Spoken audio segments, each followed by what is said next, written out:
শিমশনের জীবন একটি চিত্তাকর্ষক ও শিক্ষামূলক কাহিনী, যা বাইবেলের পুরাতন নিয়মের বিচারকদের বইয়ে লিপিবদ্ধ রয়েছে। শিমশন ছিলেন ইসরায়েলের দ্বাদশ বিচারক এবং তার জীবনের গল্পটি তার শক্তি, সাহস এবং দুর্বলতার এক অনন্য মিশ্রণ। এই কাহিনীটি আমাদের দেখায় যে কিভাবে একজন মানুষ ঈশ্বরের বিশেষ অনুগ্রহপ্রাপ্ত হয়েও নিজের দুর্বলতা ও পাপের কারণে তার জীবন ধ্বংসের দিকে নিয়ে যেতে পারে। শিমশনের জন্ম ও শৈশব।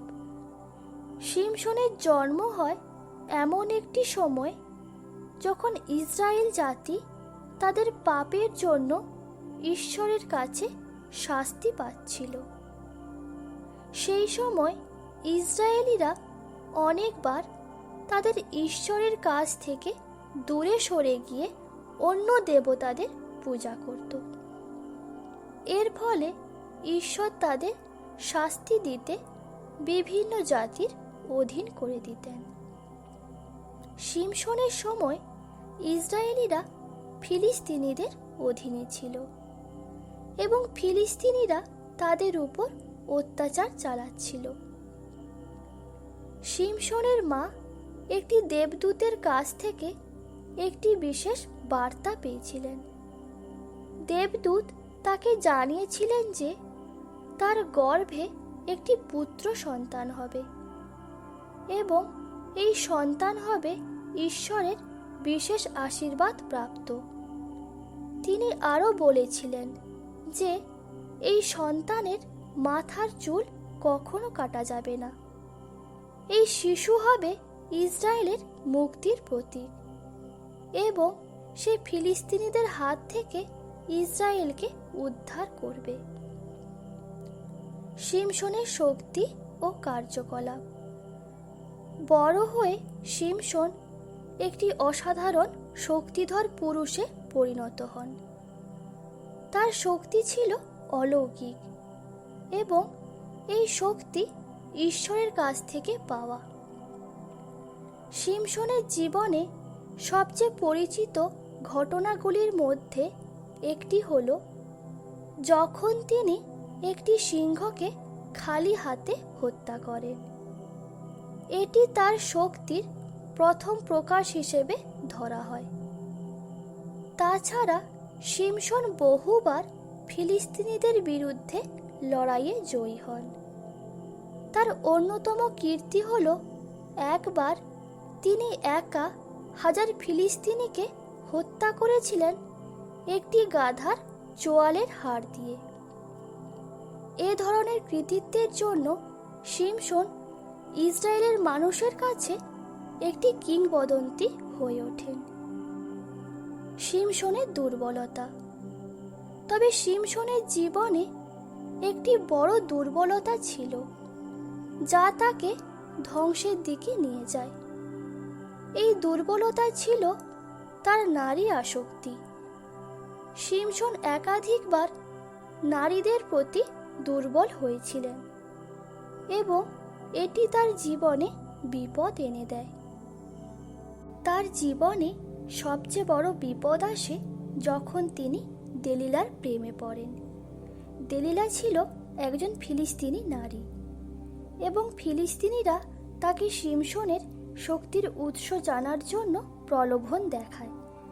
দেলিলা বহুবার শিমশনকে জিজ্ঞাসা করেছিল তার শক্তির রহস্য কী এবং অবশেষে শিমশন তার মাথার চুলের কথা বলে দেয়।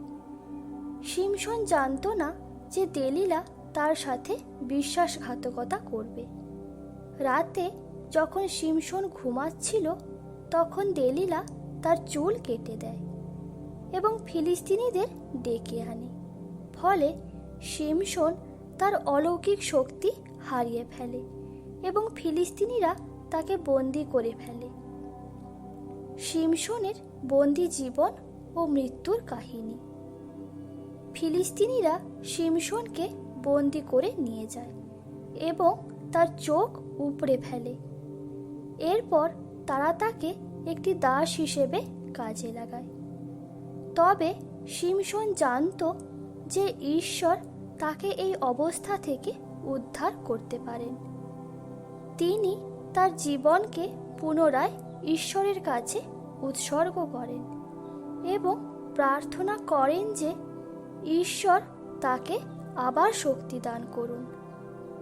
একদিন ফিলিস্তিনিরা একটি বিশাল উৎসবের আয়োজন করে, যেখানে তারা শিমশোনকে নিয়ে এসে উপহাস করে।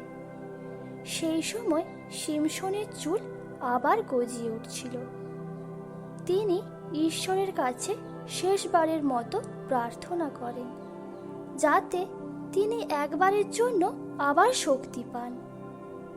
ঈশ্বর তার প্রার্থনা শোনেন এবং শিমশোন তার সমস্ত শক্তি দিয়ে মন্দিরের দুটি প্রধান স্তম্ভকে ধাক্কা দিয়ে ফেলে দেন।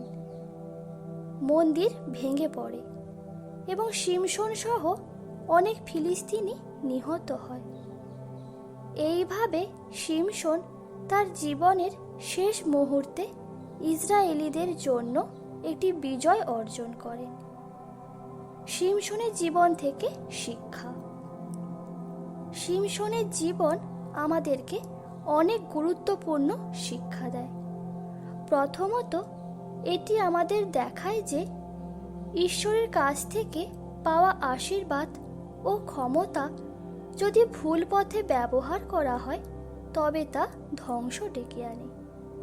শিমশোন ঈশ্বরের কাছ থেকে বিশেষ শক্তি পেয়েছিলেন, কিন্তু তিনি সেই শক্তিকে নিজের ইচ্ছা মতো ব্যবহার করে বিপদ ডেকে আনেন।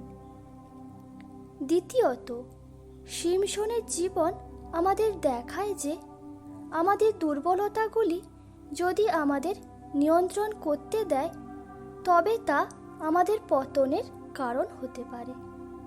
শিমশোন তার নারীর প্রতি দুর্বলতা তাকে ধ্বংসের দিকে নিয়ে গিয়েছিল। এটি আমাদের শেখায় যে আমাদের দুর্বলতাগুলিকে শনাক্ত করে সেগুলির ওপর জয়লাভ করা গুরুত্বপূর্ণ। অবশেষে শিমশোনের জীবন আমাদের দেখায় যে যখন আমরা আমাদের ভুলের জন্য ঈশ্বরের কাছে ফিরে যাই তখন তিনি আমাদেরকে ক্ষমা করতে পারেন এবং আমাদেরকে নতুন জীবন দান করতে পারেন। শিমশোন শেষ মুহূর্তে ঈশ্বরের কাছে প্রার্থনা করার মাধ্যমে তিনি আবার শক্তি পান এবং তার জীবনের শেষ মুহূর্তে ইসরায়েলিদের জন্য বিজয় অর্জন করেন। এটি আমাদের শেখায় যে কখনোই ঈশ্বরের অনুগ্রহের প্রতি আশাহত হওয়া উচিত নয়। শিমশোনের জীবন আমাদেরকে তার শক্তি, সাহস এবং দুর্বলতার গল্প বলে। এটি আমাদেরকে শেখায় যে ঈশ্বরের কাছ থেকে পাওয়া আশীর্বাদ ও ক্ষমতার গুরুত্ব কী এবং কিভাবে আমাদের দুর্বলতাগুলিকে নিয়ন্ত্রণ করতে হবে। শিমশোনের কাহিনী একটি সময়হীন কাহিনী যা আজও আমাদের জীবনে প্রাসঙ্গিক। আমেন।